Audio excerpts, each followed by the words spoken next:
আমরা কেউ ছোটও নয়, কেউ বড়ও নয়।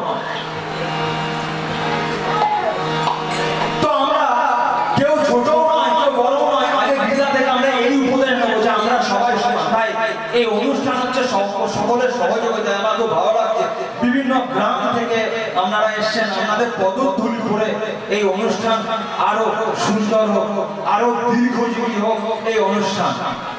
সুতরাং ভক্তবৃন্দকে আমি আবার নমন জানাচ্ছি। এই অনুষ্ঠান করতে গিয়ে কতগুলো অভিজ্ঞতার কথা আপনাদের সঙ্গে একটু বলে না নিলে মনটা খোলসা হচ্ছে না। গীতা তো আপনাদেরকে শোনার জন্য ডেকেছে, গীতা তো শোনাবো। আমরা এই যে বিভিন্ন জায়গায় ব্যানার টানাই, রাত্রি দুপুরে বিভিন্ন জায়গায় ঘুরে বেড়াচ্ছি, অনেকে আমাদেরকে সাধুবাদ জানিয়েছে। সত্যি তোমরা এত সুন্দর একটা প্রোগ্রাম করছো। অনেকেও বলেছে আমাদেরকে তোমরা পাগল, তোমরা পাগল, তোমাদের কাজকর্ম নেই, খেয়ে এই করছো। সত্যি আমি বলবো সেই ভক্তবৃন্দের চরণ তলে যারা চরণ তলে এবং মুখে যেন ফুল চন্দন করে। কারণ আমাদের কৃষ্ণের জন্য যদি পাগল হতে হয়, সেই পাগল হওয়া ভদ্র, তাদের মুখে যেন ফুল চন্দন করে, তারা যে জানাচ্ছে তোমরা পাগল, সত্যিই যেন আমরা পাগল। আজকে এই কথাগুলো আপনাদের সঙ্গে বলে নেবে গীতা পাঠের মাধুর্য থাকবে। তাই সত্যি আমরা পাগল। যারা প্রকাশ্যে বলেছেন, যারা অপ্রকাশ্যে বলেছেন, সকলকে বলছি আমরা যেন পাগল হতে পারি। আমরা যেন পাগলের মতো ঘুরে বেড়াচ্ছি এই কয়েকদিন, এই এক মাস থেকে পাগলের মতো ঘুরে বেড়াচ্ছি আমরা। এই গ্রামে যাচ্ছি, যাবে নমস্কার করে বাড়িতে বাড়িতে বলছি যাবে। দেখুন এই অনুষ্ঠান আমি আবার বলছি আমাদের নয়, আমাদের সকলকে। তাই মাইক্রোফোনের মাধ্যমে যারা অনুষ্ঠান শুনছেন আমি অনুরোধ করবো যে আজকের দিনে অন্তত এখানে আসুন, গীতার পবিত্রময় বাণী শ্রবণ করে নিজের জীবনকে পবিত্র করুন এবং নিজের সংসারকে মঙ্গল করুন, নিজের জীবনকে ধন্য করুন। গীতায় যে বলা হয়েছে আমরা শুনবো। তো আমরা আস্তে আস্তে গীতার দিকে প্রবেশ করবো। গীতা অনেকেই যখন আমরা বলতে গেছি যে গীতা শুনতে যাবেন, অনেকেই আমাদের মুখের সামনে বলেছে যে গীতা শুনে কি লাভ। আমি প্রত্যেকটা প্রশ্নের জবাব দিয়ে আজকে গীতার মধ্যে প্রবেশ করবো। অনেকেই মুখের সামনে বলেছে যে গীতা শুনে কি লাভ। আসলে আমরা ছোট থেকে একটা লাভের কথাই জানি, আর্থিক লাভ। এই কাজটা করলে কত টাকা পাবো, এইটাই আমরা শিখে এসেছি এবং শেখানো। এর বাইরে যে কোন রকম লাভ থাকতে পারে, আর্থিক লাভের বাইরে এই যে আমাদের ভালোবাসা, এই টাকা দিয়ে কেনা যায়। আমি যদি তর্জনী তুলে বলতাম যাবে না আপনারা, কেউ আসবেন না। আপনাদের ভালোবাসা, ভক্তবৃন্দের ভালোবাসা, কৃষ্ণের প্রেম এখানে আপনাদেরকে টেনে নিয়ে এসেছে। সুতরাং কি লাভ গীতা পাঠে একটুখানি বলে। আপনারা রাস্তার ধারে মোটরসাইকেল গ্যারেজ দেখবেন, রাস্তার ধারে মোটরসাইকেল গ্যারেজ দেখবেন যে 3000 কিলোমিটার চালানোর পর একবার করে সার্ভিসিং করানো হয়। কেন না, মোবিল ইঞ্জিন জাম ধরে যায়, সেজন্য জাম ছাড়ানোর জন্য সার্ভিসিং করানো হয়। তো আমাদের এই জীবন গাড়িটা ঠিকঠাক যাচ্ছে তো রাস্তায়, সেইটাই জানানোর জন্য আমাদের এখানে ডেকে নিয়ে আসে। আমাদের এই জীবন গাড়িটা ঠিকঠাক যাচ্ছে তো, আমাদের চিন্তা ভাবনা ও নবীনটা ঠিকঠাক কাজ করছে তো, তাই তাকে একটু সার্ভিসিং করিয়ে নেওয়া হয়। যে আমাদের দেখবেন রাস্তায় চলতে গেলে একটা নিয়ম মেনে চলতে হয়, বাঁ দিক ঘেঁষে চলতে হয়। আপনি যদি ডান দিক ঘেঁষে চলতে যান তাহলে কিন্তু ধাক্কা লেগে যাবে। তাই আমাদের জীবন গাড়িটা এই সংসার রূপ রাস্তায় ঠিকঠাক চলছে তো, সেটা একটা প্রশ্ন। তাই যদি না চলে তাহলে আমাদের এই সার্ভিসিং সেন্টারে, গীতা রূপ সার্ভিসিং সেন্টারে আমাদের শরীর রূপ গাড়িটাকে একবার নিয়ে আসুন, গাড়িটাকে একবার নিয়ে আসুন, সার্ভিসিং করানোর দায়িত্ব আমাদের। একবার গাড়িটাকে আমরা নিয়ে আসুন, সার্ভিসিং আমরা করব। তাই আমি আবারও অনুরোধ করছি গীতায় ঢোকার আগে যে যারা এখনো মাইক্রোফোনের মাধ্যমে শুনছেন তারা আশ্রমে আসুন।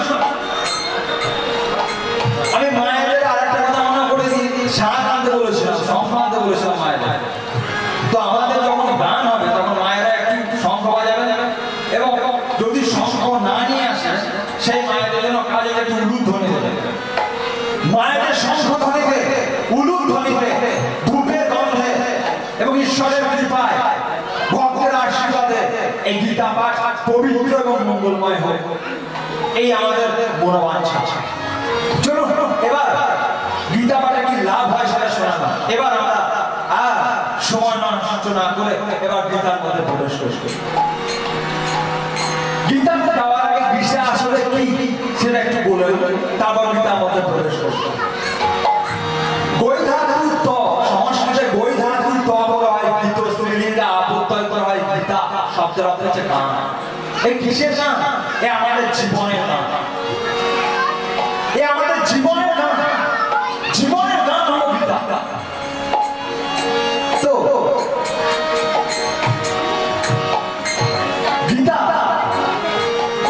আমাদের জীবনকে পবিত্র এবং মঙ্গলময় করে। চলো শ্রীকৃষ্ণ চৈতন্য বেদব্যাস বিরচিত যে মহাভারত, তার মোট 18টি পর্ব আছে। আদি, সভা, বন, বিরাট, উদ্যোগ, ভীষ্ম, দ্রোণ, কর্ণ, শৈল, শক্তি, স্ত্রী, শান্তি, আশ্রমেদি, আশ্রমবাসী, কৌশল, মহাপ্রস্থারণ, সংগ্রাম, সাধারণ মোট 18টি পর্ব আছে গীতা। এর ষষ্ঠ পর্ব হলো ভীষ্ম পর্ব। আদি, সভা, বন, বিরাট, উদ্যোগ, ভীষ্ম পর্ব। এর ষষ্ঠ পর্ব হলো ভীষ্ম পর্ব। এই ভীষ্ম পর্বে 25 থেকে 42তম অধ্যায় গীতা নামে পরিচিত, যার মোট 18টি অধ্যায় আছে, যেগুলো এক একটি যোগ নামে পরিচিত। অর্জুন বিশাস যোগ, সাংখ্য যোগ, জ্ঞান যোগ, কর্মযোগ, ধ্যান যোগ, বিশ্বরূপ দর্শন যোগ, মোট 18টি পর্ব আছে। আজকে আপনাদের সামনে সাংখ্য যোগ, আগের বছর আপনাদেরকে কর্মযোগ শোনানো হয়েছে, যে কেন আমরা কর্ম করি, কি কর্মের কি ফল, এই জায়গায় বসে আপনাদেরকে শুনিয়েছিলাম। ভালো করে দেখুন, সেই বছর টপটা ছিল, সেই বছর ইটের উপর আমরা বসেছিলাম, তারপর মঞ্চ করা হয়েছিল। ভালো করে দেখুন, গীতা পাঠ করার ফলে প্রত্যেকের জীবনের আস্তে আস্তে উন্নতি হয়। কিরকম উন্নতি হয়? প্রথমে বসেছিলাম আমরা সামনে, প্রথম যে বছর করেছিলাম একদম নিচে বসে, এর পরের বার আমরা করেছিলাম নিচে, এরপর টপ হয়, তবে এরপর আর উঁচু হবে, এরপর উঁচু হলে মুশকিল হয়ে যাবে। চলো হলো গীতা আমাদের চিন্তা ভাবনারও এইরকম ঠিক আস্তে আস্তে আস্তে আস্তে উঁচুর দিকে নিয়ে যায়। আমাদের চরিত্র, মন পবিত্র করে। কিভাবে পবিত্র করে? আমি যাচ্ছি আস্তে আস্তে গীতা। তো গীতার সাংখ্যযোগ, কেন সাংখ্যযোগটাই আপনাদেরকে বলবো বলে ঠিক করলাম, কারণ সাংখ্যযোগের যে কথাগুলো আমাদের জীবনে চলার পক্ষে সবটুকু উপযুক্ত সাংখ্যযোগ। সেই জন্য সাংখ্যযোগ আপনাদেরকে আজকে পাঠ করে আমি শোনাবো, এবং তার সঙ্গে হরিনামের গান থাকবে মাঝে মধ্যে, হরিনামের গান আর গীতার পবিত্রময় ধ্বনি, তার সঙ্গে ধূপের ধ্বনি। এই সুন্দর পরিবেশ, ভালো কাজ করলে ঈশ্বর সাহায্য করে। প্রথমে ভেবেছিলাম আজকে সকালে পরিবেশটা দেখে মনে একটু খারাপ হয়ে গেছিল, যে কি জানে আজকে ঈশ্বর কি করেন। তো আজকে সারাদিনটা একটা ঠান্ডাময় পরিবেশ, আমাদের আসতে যাতে কোনো রকম অসুবিধা না হয়, আমাদেরকে ব্যবস্থা করতে হয় না, উনি ব্যবস্থা করে দিয়েছে। আমাদেরকে কিছু ব্যবস্থা করতে হয় না, সব উনি ব্যবস্থা করে দিয়েছে। আজকে কোনো রকম রোদ দেখা যায় না, ঠান্ডাময় পরিবেশ। চলো আমরা সাংখ্য যোগের মধ্যে প্রবেশ করি। গীতা শুরু হচ্ছে ঠিক এই জায়গা থেকে। কুরুক্ষেত্রের যুদ্ধে গিয়ে অর্জুন যখন বলছেন যে হে মধুসূদন, আজকে কার সঙ্গে আমাদের যুদ্ধ করতে হবে, তুমি আমাকে বলে দাও। আমি যুদ্ধ করবো কার সঙ্গে, তুমি আমাকে বলে দাও। তো মধুসূদন বলছেন, ওই যে পিতামহ ভীষ্ম, ওই যে দ্রোণাচার্য, ওই যে কৃপাচার্য, আজকে ধারালো অস্ত্র দিয়ে ওদেরকেই তোমাকে বধ করতে হবে। ঠিক ঠিক এই কথাটি যখন শুনলো, অর্জুনের সারা শরীর থরথর করে কাঁপতে আরম্ভ করলো, সারা শরীর পেয়ে ঘাম উৎপন্ন হতে আরম্ভ করলো। ভালো করে করে দেখুন, নিজেরই কোনো আত্মীয় স্বজনদেরকে যদি নিজেরই ধারালো অস্ত্র দিয়ে বধ করতে হয় তাহলে কি অবস্থা হয়? অর্জুন যেই মুহূর্তে সুযোগ তারই আত্মীয় স্বজনদেরকে আজকে বধ করতে হবে, সঙ্গে সঙ্গে থরথরিয়ে কাঁপতে আরম্ভ করলো অর্জুন, সারা শরীর ঘামে ভিজে গেল। ঠিক এই জায়গা থেকে শুরু হচ্ছে শান্ত। তো বলছে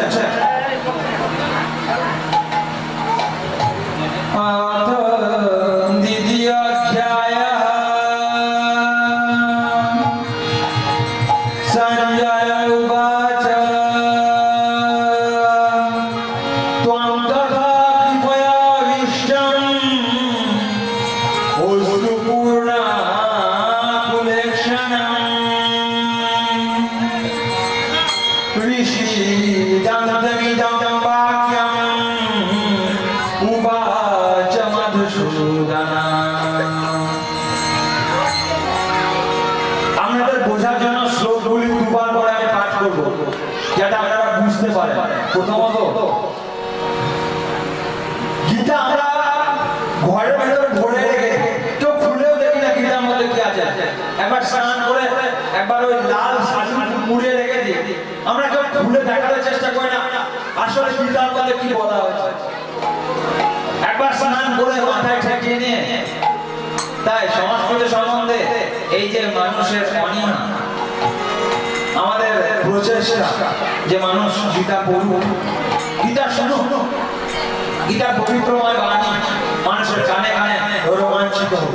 তাই তো প্রতি বছরের একটা দিন আমরা আসেন গীতাশ্রম, এই 60 বছর নিত্যানন্দ মহাপ্রভুর আশ্রম। আর এই সুন্দর আশ্রম যদি আমরা না পেতাম তাহলে গীতা পাঠ করে শোনাতে পারতাম। মহারাজ জিকে আমার নম। তো বলছেন সঞ্জয় উবাচ, সঞ্জয় বলছেন ত্বং তথা কৃপয়া বিষ্টং অশ্রুপূর্ণা কুলেক্ষণং ঋষিদন্তমিদং বাক্যং উবাচ মধুসূদনা। ত্বং তথা কৃপয়া বিষ্টং অশ্রুপূর্ণা কুলেক্ষণং, সারা শরীর ভিজে গেছে। তো এই অবস্থায় শ্রী ভগবান বলছেন কুতস্থা কাশ্মলমিদং বিষমে সমপস্থিতং অনার্তা জুষ্টস্বর্গং অকীর্তিকরম অর্জুন। এই জায়গাতে এসে শ্রী ভগবান বলছেন অর্জুন, তুমি না একজন ক্ষত্রিয়, তুমি যুদ্ধক্ষেত্রে এসে এরকম ভয় পাচ্ছ না যুদ্ধ করতে? তোমার পা থরথরিয়ে কাঁপছে না? তোমার মধ্যে এর শোভা পায় না। তাই তিনি বলছেন কুতস্থা কাশ্মলমিদং বিষমে সমপস্থিতং অনার্তা জুষ্টস্বর্গং অকীর্তিকরম অর্জুন। অনার্যের মতো আচরণ করছো কেন? কুতস্থা কাশ্মলমিদং, তোমার মধ্যে এই কাশ্মল অর্থাৎ পাপ কোথা থেকে এলো? তোমার মধ্যে এই পাপ কোথা থেকে রয়েছে? তোমার মধ্যে এর শোভা পায় না। তুমি না একজন অর্জুন, আর তুমি তো একজন ক্ষত্রিয়, তুমি অনার্যের মতো কেন আচরণ করছো? ঠিক এর পরের শ্লোকে বলছেন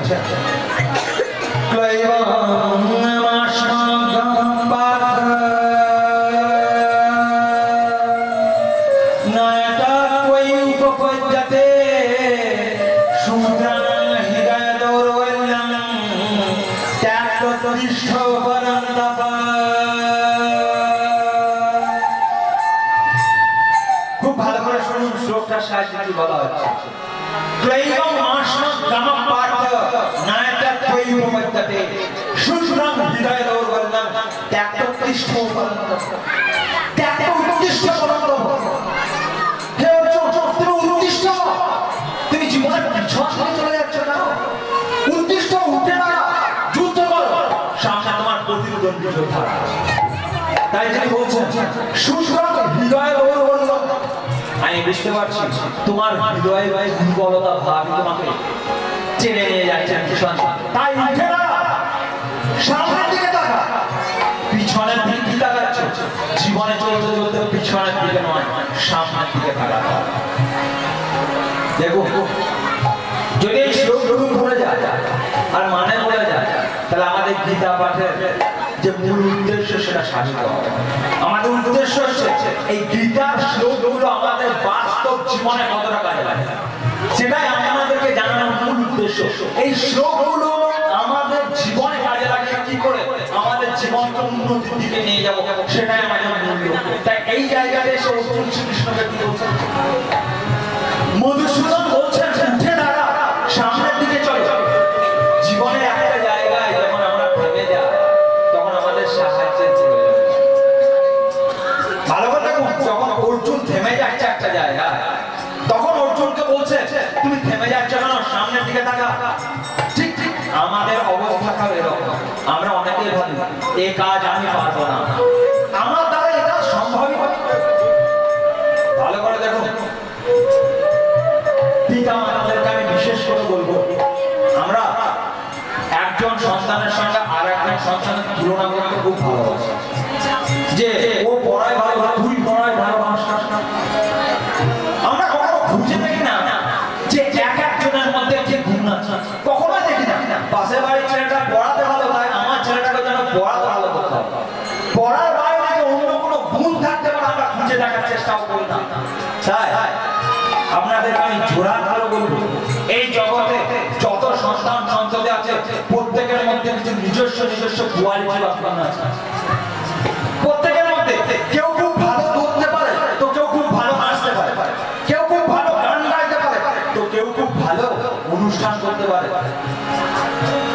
ভালো করে দেখবেন, একটা ব্যক্তির মধ্যে সব গুণ থাকতে পারে না। জগতের দিকে তাকিয়ে দেখুন,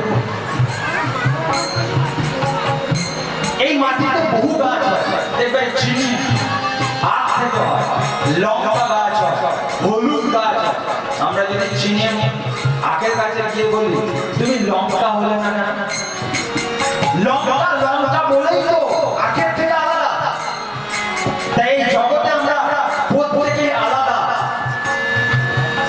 প্রত্যেকেই আমরা আলাদা, এবং প্রত্যেকের মধ্যে এক একটা গুণ আছে। আমি পিতা মাতাদেরকে বলবো যে সন্তানের মধ্যে, সন্তানের সামনে কখনো অন্যজনের সঙ্গে তুলনা করবেন না দয়া করে। কারণ আমাদের এই যে মন, এই মনে সচেতন এবং অচেতন দুটো ভাগ আছে। তো আপনি যখন একটা সন্তানকে বলতে থাকবেন যে তোর দ্বারা কিছু হবে না, মাথায় গোবর ভরা আছে, সত্যি সত্যি সে সন্তানের আর কিছু হবে না। কেন হবে না জানেন? আপনি যখন একটা সন্তানকে বলবেন তোর দ্বারা কিছু হবে না, তখন তার মধ্যে এই রকম প্রতিক্রিয়া হতে আরম্ভ করবে যে বাবা মা বলছে, গ্রামের লোকজন বলছে, সত্যি সত্যি আমি আর কিছু পারবো না। আমাদের এই সচেতন মন থেকে আমাদের অচেতন মনের দিকে বিষয়টা আসবে এবং অচেতন মনের মধ্যে ঘিরতে যাবে। আপনি যখন বারবার একটা সন্তানকে বলতে পারবেন তোর দ্বারা কিছু হবে না, মাথায় গোবর ভরা আছে, সত্যি সত্যি সেই সন্তানের দ্বারা আর কিছু হবে না। তাই জোরহাত করে বলছি, আপনার সন্তানের মধ্যে কি গুণ আছে, অন্যদের কি গুণ আছে, সেটা যাচাই করার চেষ্টা করুন। ভালো করে দেখবেন, বট গাছের বীজ খুব ছোট হয়, কুমড়ো গাছের বীজ একটা বট গাছের বীজ থেকে 10 ভাগ বড় হয়, তার থেকে বড় হয়। কিন্তু কুমড়ো গাছের বীজ থেকে যে গাছ হয় মাটিতে লড়িয়ে পড়ে থাকে। বট গাছের এইটুকু বীজের মধ্যে যে এত বড় বিশাল গাছ হতে পারে আমরা কেউ জানি না। আমরা টমাস আলভা এডিসনের নাম শুনেছি, যিনি বৈদ্যুতিক বাল্বের আবিষ্কার করেছেন। টমাস আলভা এডিসন, যিনি বৈদ্যুতিক বাল্বের আবিষ্কার করেছেন। এই সন্তানটি যখন ছোট ছিলেন শিক্ষক মহাশয়কে সাংঘাতিক প্রশ্ন করতেন, শিক্ষক মহাশয়রা অতিষ্ঠ হয়ে যেতেন প্রশ্নের জ্বালায়। তো একদিন টমাসকে তার এক শিক্ষক একটা চিঠি দিয়ে বললো এটা তোমার মাকে দিয়ে দেবে। পড়তে কানতে কানতে বললো, টমাস জানতে চাইলে মা কি লিখেছে শিক্ষক মহাশয়। টমাসকে তার বললো, মা শিক্ষক মহাশয় লিখেছে তোর মতো এত বুদ্ধিমান সন্তানকে ওইটুকু স্কুল ছোট পিতা দেওয়া যায়, তাই অন্যত্র নিয়ে গিয়ে পড়ানোর কথা বলেছে। তোর পক্ষে ওইটুকু স্কুল খুব ছোট, শিক্ষক মহাশয়দের জ্ঞান নেই তোকে পড়ানোর না, তোকে বড় বড় স্কুলে ভর্তি হওয়ার কথা বলেছে। সেই টমাস আলভা এডিসন যেদিন বড় হলো এবং একদিন বৈদ্যুতিক বাল্ব আবিষ্কার করলো, অনেক খুঁজে খুঁজে মায়ের সেই চিঠিটা, তো সেই চিঠিটা সেদিন পড়তে পড়তে টমাস নিয়ে ফেলেছে। কি লেখা ছিল জানেন? লেখা ছিল শিক্ষক মহাশয় লিখে চিঠিতে, আপনাদের সন্তান জগতের সব থেকে বোকা, এর দ্বারা পড়াশোনা হবে, এর দ্বারা পড়াশোনা হবে না। তো আমি নিজেই পড়া আজকে ভুল থেকে টিসিছিলাম, এইরকম লিখেছিল সেটি, কিন্তু তার মা ভুল প্রমাণ করে দিয়েছিল। টমাস আলভা এডিসনের মা ভুল প্রমাণ করে দিয়েছিল। সেদিন টমাস আর কান্না থামাতে পারে না, সেদিন মায়ের কথা ভেবে। তো পিতা মাতার সাহস হচ্ছে দরকার সন্তানকে পালন করার জন্য। সব থেকে একটা সন্তান যখন বড় হয় তখন একটা বিদ্যালয় হচ্ছে তার স্কুল, এবং পিতা মাতা হচ্ছে সেই বিদ্যালয়ের প্রথম শিক্ষক। সুতরাং মায়েদের কাছে আমার জোড়া দেবে না, কখনো অন্য সন্তানের সঙ্গে আপনি তুলনা করবেন না। আপনার সন্তান পড়তে ভালো না পারলেও অন্য কি কাজ করতে পারবে। তাই আমাদের এই যে শিক্ষা ব্যবস্থা, আমি স্কুল কলেজকে দোষ দেবো, কিন্তু আমাদের এই যে শিক্ষা কলেজ, স্কুল কলেজ, তাদের সবাইকে ধরে আমরা ডিগ্রি হাতে ধরে দেবো। ডিগ্রি ধরে ধরে এই সমস্যাটা, আমি এর জন্য আবার ক্ষমা চেয়ে নিয়েছি, স্কুল কলেজকে দোষ দেবো। আমি বলতে চাই যে এই পরিস্থিতিটা যদি এরকম চলতে থাকে, তো কেউ পড়াশোনা না ভালো ইলেকট্রিশিয়ান কাজ ভালো লাগে।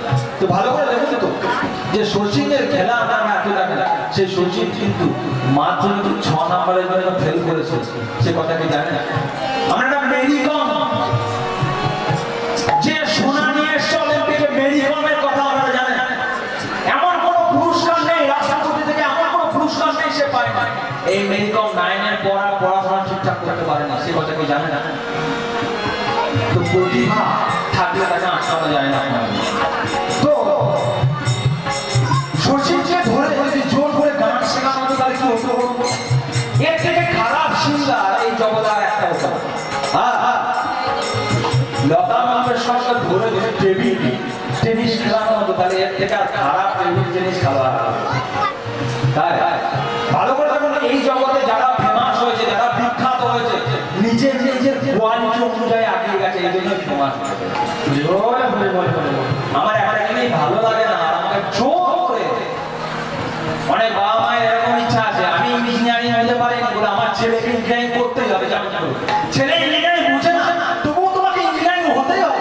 আমি বলতে চাইছি এই জায়গাটা একটু ভেবে দেখবেন।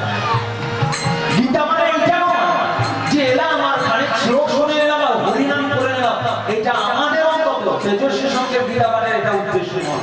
আমরা বিভিন্ন জায়গায় গিয়ে এটাই করার চেষ্টা করি। সেই জন্য যে আমাদের যে ব্যানার আছে সেখানে একটা কথা লেখা আছে, যুগোপযোগী ব্যাখ্যাকার, এই কথাটা লেখা আছে, ভালো করে দেখে নেবেন। যুগোপযোগী গীতা শোনা মানে এটা নয় যে কতগুলো গীতার বাণী পড়ে গেলাম আর মাঝে মাঝে হরিনাম সংকীর্তন করে গেলাম, এটাই গীতা পাঠের আসল উদ্দেশ্য নয়। গীতা পাঠের আসল উদ্দেশ্য হচ্ছে যে এই গীতাগুলো আমাদের বাস্তব জীবনে কতটা প্রয়োজন, কেন আমরা গীতা পড়ব, সেজন্য এই জায়গাতে এসে আমরা দেখছি। তো আমি আবার গীতাতে যাওয়ার আগে এবার একটা হরিনাম শুনি। হরিনাম মধুর নাম, সে হরিনামের পবিত্র নাম শ্রবণ করবো এবং মাঝে মাঝে গীতা পাঠের ধ্বনি দিয়ে আগিয়ে যাবো। আমি এখনো বলছি, যে সমস্ত ভক্তবৃন্দরা এসে পৌঁছাতে পারেননি এখনো, আপনারা আসুন। হয়তোবা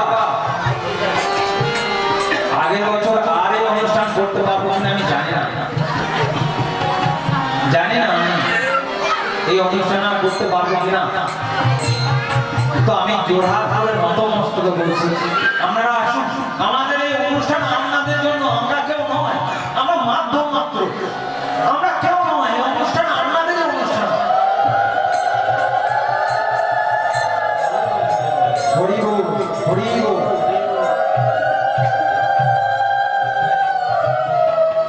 চলুন এই পবিত্র সঙ্গে আমি মায়েদের আরেকটা কাজ দিয়েছি যে একটু শঙ্খ বাজাবে, যখন হরিনাম হবে একটু শঙ্খ বাজাবে মায়েরা, সঙ্গে সঙ্গে যাদের শঙ্খ নেই তারা উলুধ্বনি দেবেন, সঙ্গে সঙ্গে ভাইদের ধূপের ধ্বনি সব মিলিয়ে এই অনুষ্ঠান এক পবিত্রময় অনুষ্ঠানে পরিণত।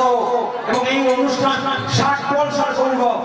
এটা কোনো গ্রামের অনুষ্ঠান নয়, না তো বড়দিপুরের, না 60 পলসার, না কাঁচনা, না মুড়ি কাঁদা, না বারগ্রামে, এ সকলের অনুষ্ঠান, সকল গ্রামের ঐতিহ্য। এবার একটা হরিনাম শ্রবণ করে আমি আবার ফিরে আসছি জিলাবাড়া।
গানটি শ্রবণ করে শোনালাম আপনাদের এটি মানস মণ্ডলের স্বরচিত কথা, একটি বিশিষ্ট সুরের মধ্যে শোনালাম, ভুল ত্রুটি মার্জনা করবেন।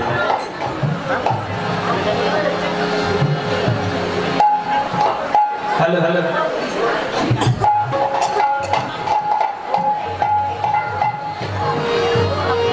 আপনি যে এখানে এসেছেন এই জন্য আমরা খুবই আনন্দিত এবং খুশি। আমাদের ভালোবাসা আপনাকে টেনে নিয়ে এসছে, গোবিন্দের ভালোবাসা এখানে নিয়ে এসছে। আপনি এখানে এসছেন এই জন্য আমরা চরম আনন্দিত, চরম খুশি।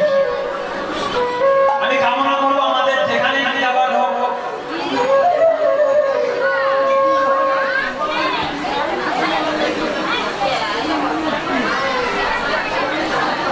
আপনার এই আশীর্বাদ আমি নতমস্তকে গ্রহণ করলাম।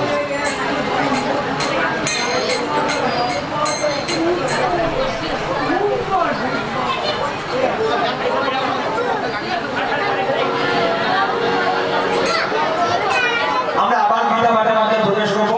তার সঙ্গে আমি তেজস্বীর সঙ্গে ভাইদের বলবো তারা প্রত্যেকটা ভক্তবৃন্দ যে আসছে তাদের জল বাতাসা যেন ঠিক মতো দায়িত্ব পালন করে, প্রত্যেকে কপালে যেন ফোঁটা পড়ে, এবং পাপাইকে বলবো তারা যেন একটু টেনে নেয়।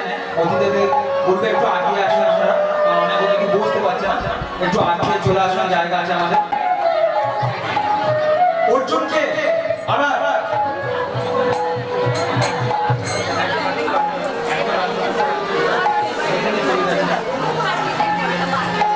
তো আবার গীতা পাঠের মধ্যে আমরা প্রবেশ করি। এক জায়গায় আমরা এখানে এসে দেখলাম যে অর্জুন আর সামনের দিকে আগিয়ে যেতে চাইছে না, তখন শ্রীকৃষ্ণ তাকে উঠে দাঁড়ানোর কথা বলছে, সামনের দিকে তাকানোর কথা বলছে। ঠিক এই জায়গায় এসে মধুসূদনের এই কথা শুনে অর্জুন বলছেন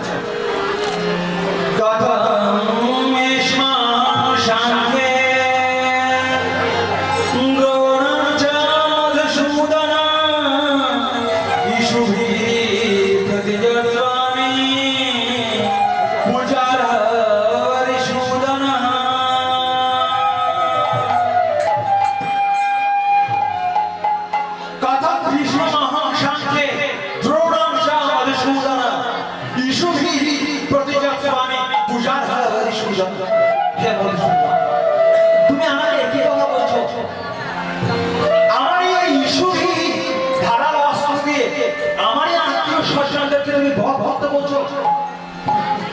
আমি পারবো না মধুসূদন, আমি জোরহার হাত তোমাকে বলছি এ কাজ আমি করতে পারবো না। তুমি আমাকে এই কাজ করতে বলো মধুসূদন, আমার আত্মীয় স্বজনকে আমি নিজের হাতে কি করে বলবো।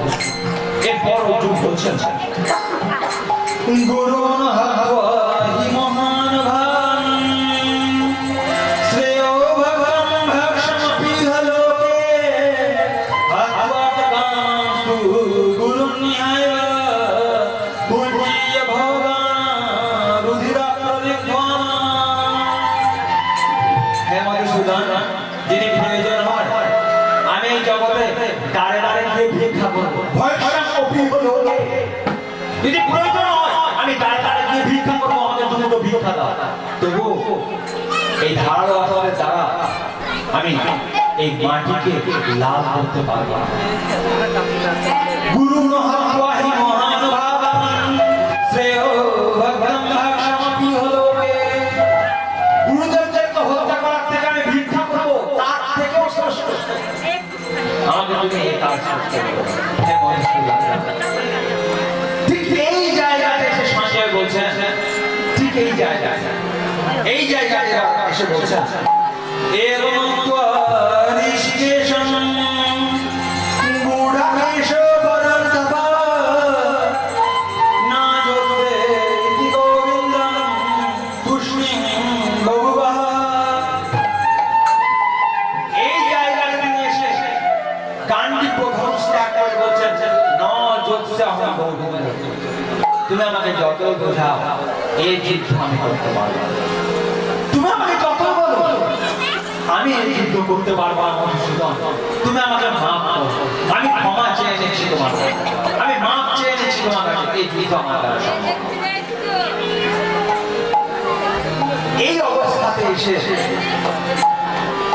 শ্রী ভগবান বলছেন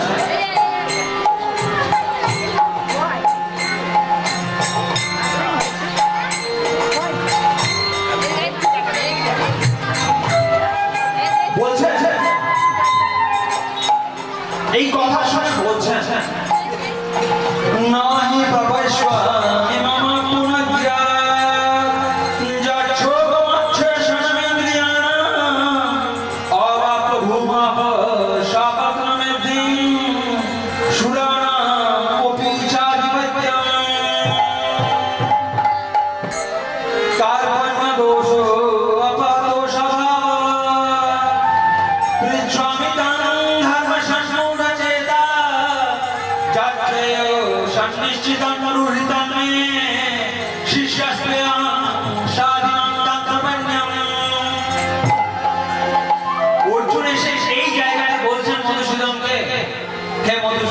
তুমি তো আমাকে বলছো আত্মীয় স্বজন থেকে মারতে, কিন্তু আমি আমার গানটি ধনুষ ত্যাগ করেছি, আমি পারবো না। আমি কার্পণ্য দোষে ভুগছি। কার্পণ্য দোষ কৃপণতার দোষ, অর্থাৎ যার টাকা থাকতেও খরচ করে না, যেমন কার্পণ্য কৃপণতা। অর্থাৎ তুমি আমাকে যত বোঝাও আমি এই যুদ্ধ করতে পারছি না, আমার মধ্যে কৃপণতা বিরাজ করছে। কার্পণ্য দোষ অপাত স্বভাব পৃচ্ছামি তাং ধর্ম সংগৌঢ় চেতা চাচ্ছেয় সন্নিশ্চিতং ব্রূহিতং মে শিষ্যস্ত্রয়াং সাধনাং তত্ত্বজ্ঞাং। হে মধুসূদন, আমি তোমাকে শিষ্যত্ব অবলম্বন করলাম, আমি তোমার শিষ্যত্ব অবলম্বন করলাম। জীবনের কোনটা কর্তব্য কর্ম আর কোনটা কর্তব্য ধর্ম, কোনটা আমার কর্তব্য কর্ম আর কোনটা ধর্ম আমি বুঝে উঠতে পারছি না। এই আমি সব ত্যাগ করে তোমার পায়ে শরণাপন্ন হলাম। তুমি আমাকে এখন বলো আমি কি করব, তুমি আমাকে এখন বলে দাও। আমি কি করব তুমি আমাকে বলে দাও। কোনটা জীবনের কর্তব্য কর্ম আর কোনটা ধর্ম আমি বুঝে উঠতে পারছি না, তুমি আমাকে বলে দাও। আমি এখন কি করব? কর্তব্য কর্ম আর ধর্ম বলতে কি বোঝায়? দেখুন, ধর্ম শব্দটা এসে সমাজ মধ্যে দ্বিধা, যার অর্থ হচ্ছে ধারণ করা। ভালো করে এই জগতের প্রত্যেকের নিজস্ব নিজস্ব ধর্ম। যেমন আগুনের ধর্ম, আপনি যদি আগুনকে যেখানে লাগান কাজ হচ্ছে পুড়িয়ে ছাড়খার করে দেবে, সেটা সংসারে লাগান আর ঘরের বালুয়ে লাগান আর যেখানে লাগান, আগুনের ধর্ম হচ্ছে পুড়িয়ে ছাড়খার করে দেবে। যেখানে আপনি আগুন দেবেন, আগুন কে পিতা কে মাতা কে ভাই, এটা হচ্ছে আগুনের ধর্ম। জলের ধর্ম, জলের ধর্ম হচ্ছে উপর থেকে নিচের দিকে বয়ে আসা। সেই জন্য এই বৃষ্টির জল উপর থেকে নিচের দিকে আসে। সেই জন্য এটা আমরা 10 তলা বাড়ির উপরে জলের ট্যাঙ্ক বসা। তো অর্জুন যদি একজন ক্ষত্রিয় হয় তাহলে অর্জুনের কি ধর্ম হওয়া উচিত? অর্জুন যদি ক্ষত্রিয় হয় তাহলে অর্জুনের এটাই ধর্ম হওয়া উচিত, যুদ্ধক্ষেত্রে যুদ্ধ করা। অর্জুন যদি ধর্ম পালন করে তাহলে তার অর্থ হচ্ছে যুদ্ধক্ষেত্রে যুদ্ধ পালন করা। এটাই তার কর্তব্য কর্ম না, এটা তার ধর্ম হওয়া উচিত। এখন কর্তব্য কর্ম বলতে কি বোঝায়? কর্তব্য কর্ম হলো সেটা যেটা আমার করণীয় কর্তব্য, সেটা যেমন যে পিতামাতা আমাকে জন্ম দিয়ে পালন করে বড় করে তুলেছে, শেষ বয়সে দেখা আমার কর্তব্য কর্ম। তাহলে এইটা জানি অর্জুন যদি কর্তব্য কর্ম পালন করতে যায় তাহলে তো তার আত্মীয় স্বজনদেরকে বধ করা যাবে। তাহলে অর্জুন কি করবে?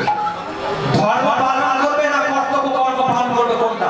যদি ধর্ম পালন করে তাহলে কর্তব্য কর্ম থাকবে না, আর যদি কর্তব্য কর্ম পালন করতে যায় তাহলে ধর্ম পালন করবে না। তাহলে অর্জুন এখন এই পরিস্থিতিতে কি করবে? যুদ্ধ করবে? ভালো করে ভেবে দেবে। ঠিক ঠিক এই রকম পরিস্থিতি আমাদের জীবনে আসে। কি রকম পরিস্থিতি? দেখুন, যখন বিবাহ তখন স্ত্রীর হাতে হাত রেখে বলে এই স্ত্রীকে আমি সারা জীবনের ভরণ পোষণের দায়িত্ব নিলাম। সেটাই আমরা সংস্কৃত মন্ত্র উচ্চারণ করে বলে আমি বাংলা করি।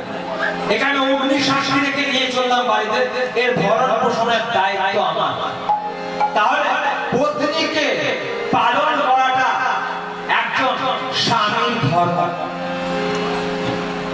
এই স্ত্রী যখন বাড়িতে আসে এবং কিছু থাকার পর তখন বলে তোমার এই বাড়িতে আমার থাকতে ভালো লাগছে না, কি বুড়ো বাবা মায়ের কাছে পড়ে আছে, চলো বাইরে গিয়ে একটা ফ্ল্যাট ভাড়া করে একা একা থাকি।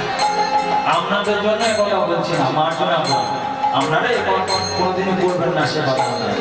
আমি একটা উদাহরণ দিচ্ছি মাত্র, আপনারা আপনারা এরকম করবেন না, এটা আমার দৃঢ় বিশ্বাস। তো আমি শুধু উদাহরণ দিয়ে বোঝানোর চেষ্টা করি। তো সেই স্ত্রী যখন ঘরে এসে বলে তোমার এই বয়স্ক বাবা মা আমার ভালো লাগছে না, চলো বাইরে ফ্ল্যাট কিনে একা একা থাকি। এই অবস্থায় কর্তা পরিজন সমস্যায় সে স্ত্রীর কথা অনুযায়ী ধর্ম পালন করবে না মায়ের কথা অনুযায়ী কর্তব্য কর্ম পালন করবে কোনটা? ঠিক এই জায়গাতে গিয়ে গুরু শরণাপন্ন। যেমন অর্জুন এসে বলছেন আমি আর বুঝতে পারছি না, তুমি আমাকে বলে দাও আমি জীবনের কোন রাস্তাতে যাবো, তুমি আমাকে বলে দাও। জীবনে গুরু কাকে বলে? গুরু আর রু দুটো শব্দ, খুব ছোট ছোট শব্দ। গুরু শব্দের অর্থ চন্দ্রকা, এটা রু শব্দের অর্থ যিনি আলোর প্রতিনিধি। গুরু আমাদেরকে জীবনে অন্ধকার থেকে আলোর দিকে নিয়ে যায়। যেজন্য বৃহদারণ্যক উপনিষদে বলা হয়েছে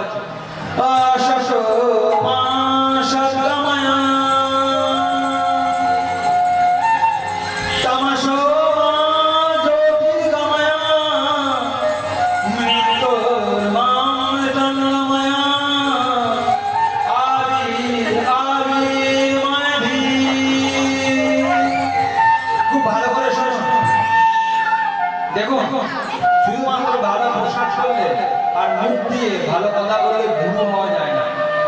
গুরু হতে গেলে আগে নিজের চরিত্রকে ঠিক করতে হবে। সেই জন্য বলা হচ্ছে, এই জন্য আপনারা দেখেছেন কয়েকদিন আগে এই ভালো ভালো গুরুরা জেলে গেছে। আশারাম বাবু, রাম রহিম বড় মাপের গুরু ছিলেন, ওয়ার্ল্ড ফেমাস গুরু ছিলেন, তারা আজকে জেলের ঘানি পায়। তাই গুরু করার সময় খুব ভালো করে বিচার বিবেচনা করে গুরু করবেন। তার ফর্মুলা এখান থেকে আমরা পাচ্ছি গুরু কিভাবে নির্ণয় করব। বলা হচ্ছে অশাস মা শাস্তামায়া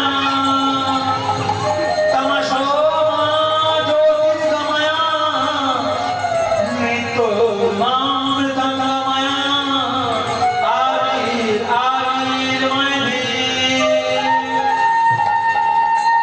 গুরু হতে গেলে প্রথম বৈশিষ্ট্য কি? অশাস মা শাস্তামায়া, যিনি আমাদেরকে অসৎ পথ থেকে সৎ পথের দিকে নিয়ে যান। অসৎ মা সৎ কামায়, তামাশ মা জ্যোতির্গময়, যিনি তামাশ অর্থাৎ অন্ধকার থেকে জ্যোতি অর্থাৎ আলোর দিকে নিয়ে যান। মৃত্যু মা মৃতাঙ্গময়, যিনি মৃত্যুর পথ থেকে অমৃতের পথে নিয়ে যান, তিনি হচ্ছেন জগতে প্রকৃত গুরু। তাই গুরু করার সময় আমার নিবেদন একটু ভালো করে বিচার বিবেচনা করে গুরু করবেন। বৈশিষ্ট্যগুলো মিলছে কিনা একবার দেখে নেবেন। যাকে আপনি গুরু করছে তিনি লোভী কিনা দেখে নেবেন। যদি লোভী গুরু হয় তাহলে জীবনে মঙ্গলের আশা। যিনি গুরু হবেন তার কোনো কিছুর প্রতি আকাঙ্ক্ষা থাকবে। তাই গুরু আমাদেরকে কি করে?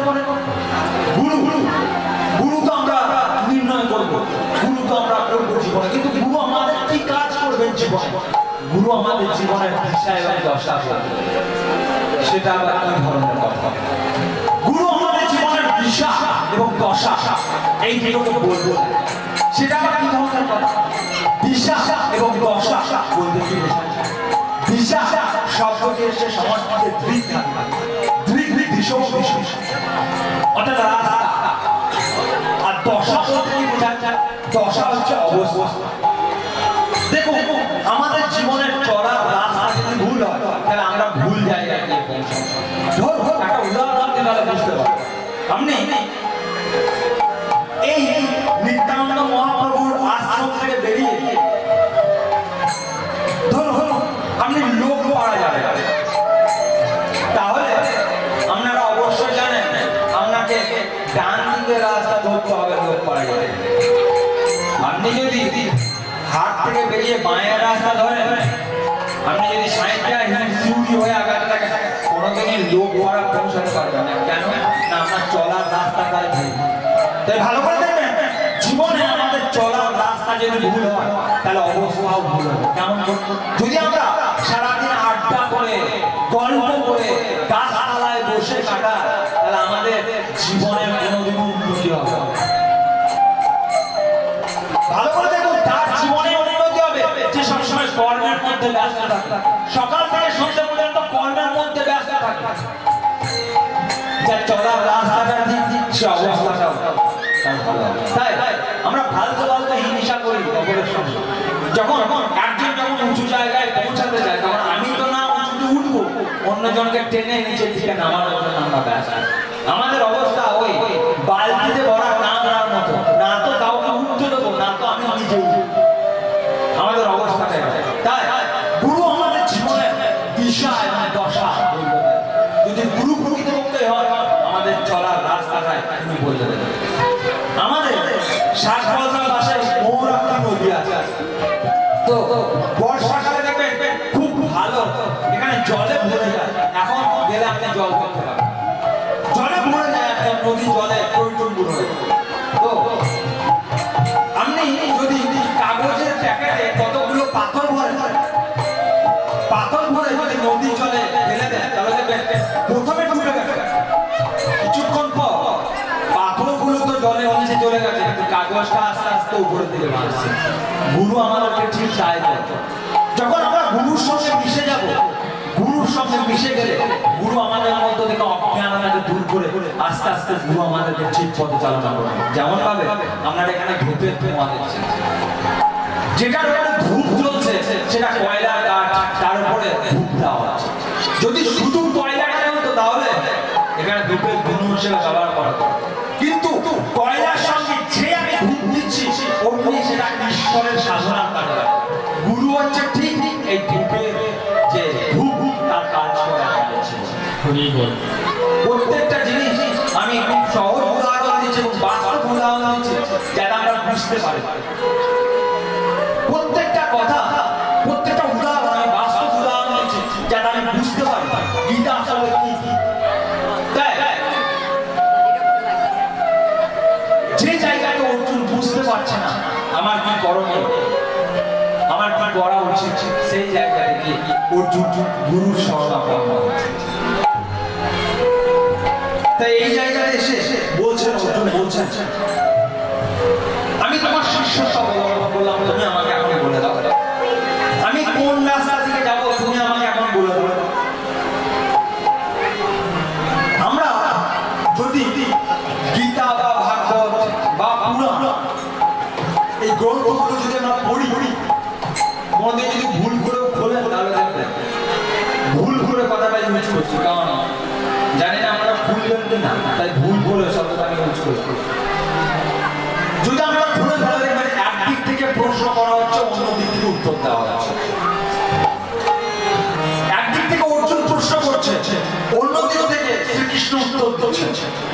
আমরা যদি ভাগবত খুলি তাহলে দেখবো শ্রীকৃষ্ণ দত্তান বেদব্যাস পুত্র শুকদেব প্রশ্ন করছেন পরীক্ষিতকে, পরীক্ষিত প্রশ্ন করছেন শুকদেবকে যে মাত্র 7 দিন তার আয়ু, পরীক্ষিতের মাত্র 7 দিন আয়ু তৎসৎ দগ্ধ করার ফলে। তো পরীক্ষিত প্রশ্ন করছেন শুকদেবকে যার আয়ু মাত্র 7 দিন তার কি করণীয় হওয়া উচিত। আর পুরো ভাগবতটা এর উপরে বেশ করে বলা হয়েছে। পুরো টোটাল ভাগবতে 12টা অধ্যায় আছে, 18,000 শ্লোক আছে। তো পুরো ভাগবতটা এই প্রশ্নের উপর নির্ভর করে শুধু একটাই প্রশ্ন করেছে যে যার আয়ু মাত্র 7 দিন তার কি করণীয় হওয়া উচিত, শুধু আমাকে এই ঠিক বলতে। ভালো করে ভেবে দেখুন, জগতের প্রত্যেকের আয়ু আমাদের 7 দিন।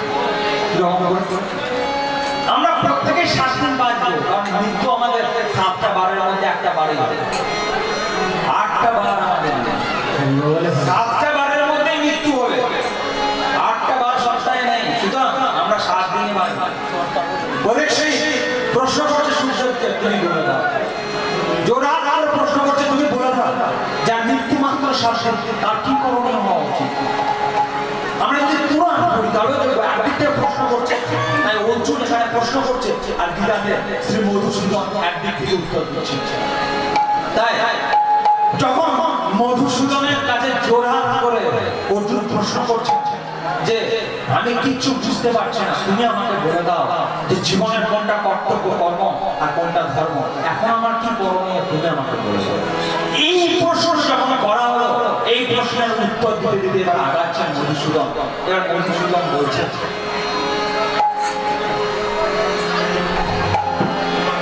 শ্রী ভগবান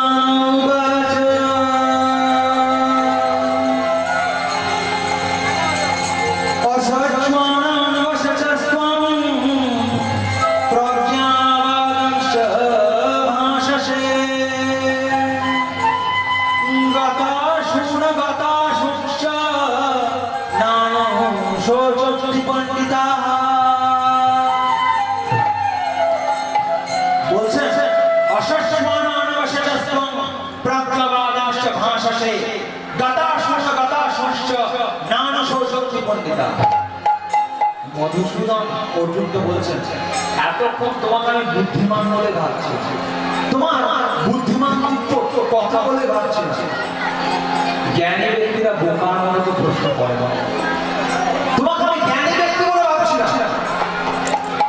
তুমি এই জীবের জন্য শোক করছো, তুমি এই শরীরটার জন্য শোক করছো, তাহলে বলিস এই শরীরটা কি, এই শরীর তত্ত্ব সম্বন্ধে তোমাকে জানাতে হবে। তুমি এই চামড়ার শরীরটার জন্য শোক করছো, এই রক্ত মানুষের শরীরটার জন্য, তুমি সত্যি সত্যি বোকা অর্জুন, তোমাকে আমি বুদ্ধিমান বলে ভেবেছি। তাই জন্য বলছেন না দেবাং জাতুনাশং নাম তেনে জনাধিপা না চৈব না ভবিষ্যমাঃ স্বর্গে বয়ং তৎপরং। তুমি কি ভাবছো এর আগে তুমি জন্মগ্রহণ করোনি আর তুমি এর পরেও জন্মগ্রহণ করবে না? তোমার কি এটাই একটাই মাত্র জীবন? তুমি কি এটা ভাবছো অর্জুন? তাই তিনি বলছেন না দেবাহু জাতুনাশং না তেন নামে জনাধিপা না চৈব না ভবিষ্যমাঃ স্বর্গে বয়ং তৎপরং। তুমি কি ভাবছো এটাই তোমার একমাত্র জীবন? না, এর আগে তুমি জন্মগ্রহণ করেছো সেটা তোমার খেয়াল নেই, তুমি অজ্ঞানতার বশীভূত হয়ে আছো বলে তোমার খেয়াল নেই, সে কথা আমি জানি। এর আগেও তুমি জন্মগ্রহণ করেছো, আমি জন্মগ্রহণ করেছি, এর পরেও জন্মগ্রহণ করতে হবে। তোমাকে তোমার কর্মফল অনুযায়ী জন্মগ্রহণ করতে হবে। আমরা জগতে যে যেমন কর্ম করবো তার ফল আমাকেই ভোগ করতে হবে। আমার কর্মফল কেউ ভোগ করবে না, তোমার কর্মফল তোমাকেই ভোগ করতে হবে। তার জন্য বলছে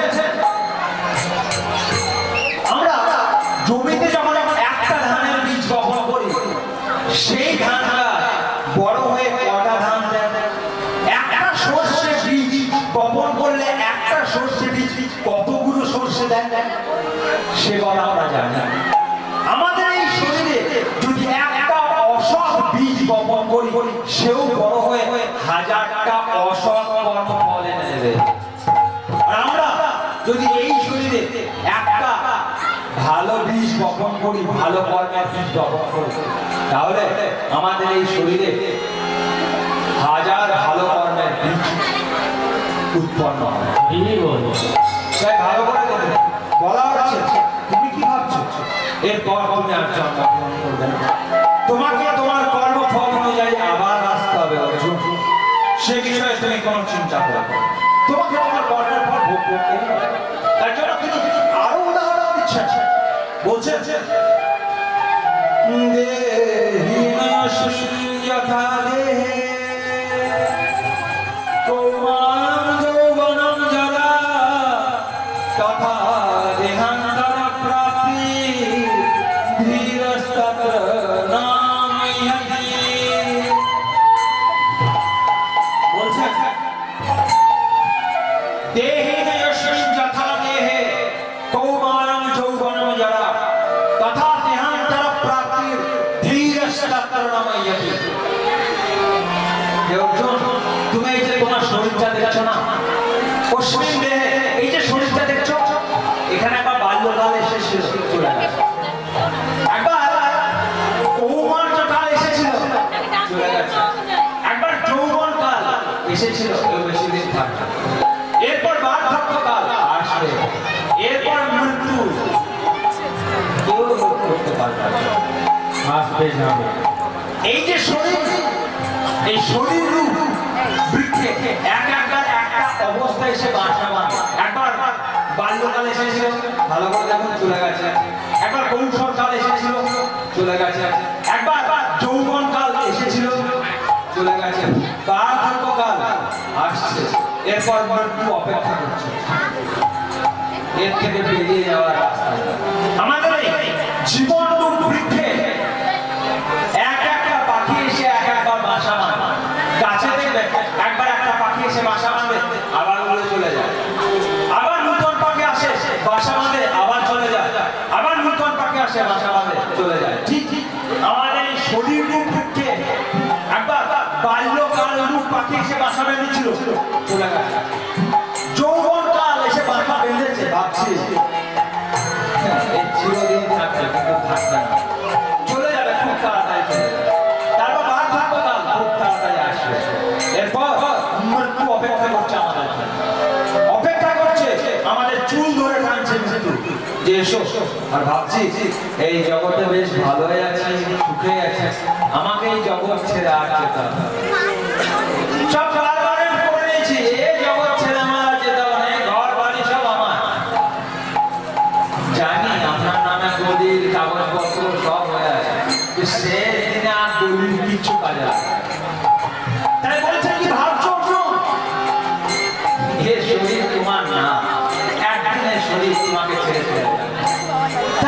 তোমার কর্মের ফল তোমাকেই ভোগ করতে হবে। আসুন আবার একটা আমরা হরিনাম শ্রবণ করি মাঝে মাঝে। হরি আমাদের জীবনে আসুন। আমি আবার সকল ভক্তবৃন্দকে নতমস্তক আমি প্রণাম জানাই। এত কষ্ট করে আপনারা এসেছেন, আপনাদের জন্যই আমাদের এই অনুষ্ঠান। তেজস্বী সঙ্গে ভাইদের আমি আবার বলবো, তারা প্রত্যেকেই যেন প্রত্যেকটা ভক্তবৃন্দের প্রতি নজর রাখে, কারো যেন কোনো অসুবিধা না হয়। আজকে অতিথি হিসাবে আপনারা এসেছেন, আপনাদের প্রতি নজর রাখার দায়িত্ব আমার। তাই আসুন সকল ভক্তবৃন্দকে, এখনো যারা এসে পৌঁছাননি, আমি অনুরোধ করবো যে এখানে আসুন, এবং মাইকের মাধ্যমে যারা শুনছেন, আমি বলবো যদি একমাত্র অসুস্থ আসা এখানে আসুন। আসুন, মায়েদের উলুধ্বনি সঙ্গে সঙ্গে শঙ্খধ্বনি, ধূপের ধ্বনি, আর এই সুন্দর পরিবেশে আজ গীতা যেন আলাদা মাত্রা পায়। তাই আসুন, আমরা আবার একটা হরিনাম শ্রবণ করে আমি আবার গীতা পাঠের মধ্যে ফিরে আসছি হরিনামের মধ্যে।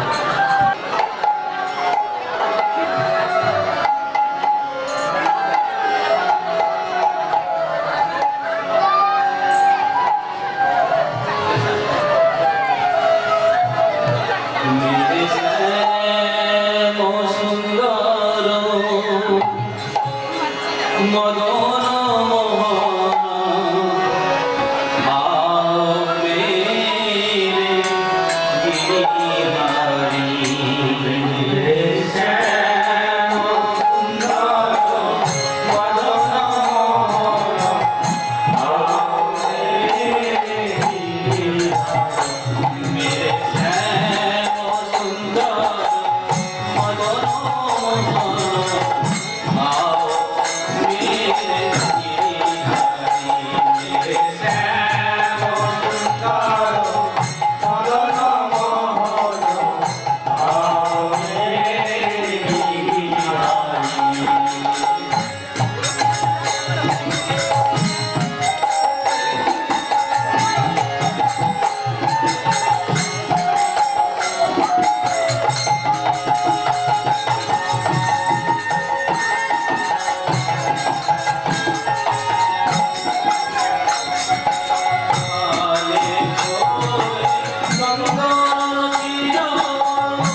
जय निताई जय निताई।